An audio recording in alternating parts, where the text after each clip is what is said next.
ত্রয়োদশ জাতীয় সংসদ নির্বাচন ও গণভোট ২০২৬ উপলক্ষে কুড়িগ্রামে ভোটার উদ্বুদ্ধকরণ ও জনসচেতনতা বৃদ্ধির লক্ষ্যে অনুষ্ঠিত হয়েছে উঠান বৈঠক।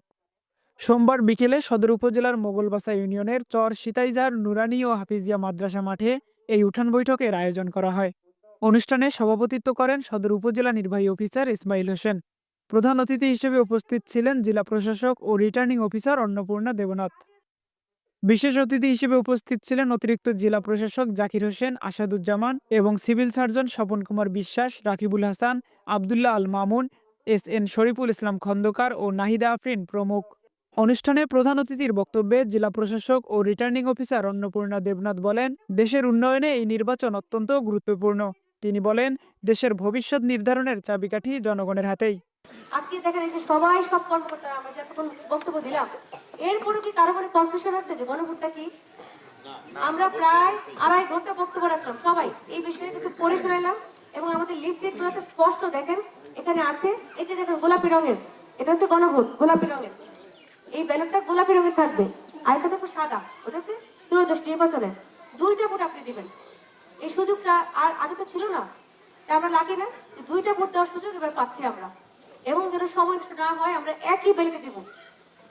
ঠিক আছে, তা আপনারা তো জানতে হবে না, আপনার যে পরিবার আছে তারা তো জানে না, আজকে এই পরিবারে তারা সবাই আসে নাই।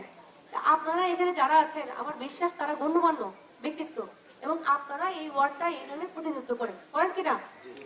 আমি আপনাদেরকে বলে গেলাম আপনারা 100 জন 200 জন আছেন, আপনাদের 200 জনকে বলে গেলাম, আপনারা কি বাকি আর 4 জন মানুষকে বলতে পারবেন না? এটা আপনারা শিক্ষিত সুশীল সমাজ এবং বুদ্ধিমান দেখে তো এখানে আছেন, এখানে অবস্থান করছেন আপনারা, আমাদের এখানে আপনারা এসেছেন। এখন আপনাদেরকে আমরা হাতে কলমে লিফলেট বিতরণের মাধ্যমে বুঝিয়ে গেলাম যে গণভোটটা কি এবং আপনাদের কর্মকাণ্ডটা কি হবে। উঠান বৈঠকে স্থানীয় ভোটারদের মাঝে নির্বাচন সম্পর্কে ধারণা প্রদান, ভোটাধিকার প্রয়োগের গুরুত্ব এবং গণতান্ত্রিক প্রক্রিয়ায় অংশগ্রহণের বিষয়ে সচেতনতা সৃষ্টি করা হয়। সভাপতি নির্বাচিত হবে, যত মেধাই হোক কেউ সর্বোচ্চ 10 বছরের বেশি প্রধানমন্ত্রী থাকতে পারবেন না। সংসদে নারীর প্রতিনিধিত্ব পর্যায়ক্রমে বাড়বে। ক্ষমতার ভারসাম্য প্রতিষ্ঠার জন্য পার্লামেন্টে একটি উচ্চ কক্ষ গঠিত হবে। দেশের বিশাল ব্যবস্থা স্বাধীনভাবে কাজ করবে। আপনার মৌলিক অধিকারের সংখ্যা বাড়বে। দণ্ডপ্রাপ্ত অপরাধীকে রাষ্ট্রপতি ইচ্ছামতো ক্ষমা করতে পারবেন না। আবদুল্লাহ আল আমিন, নিউজ ডেস্ক, রাইজিং, কুড়িগ্রাম।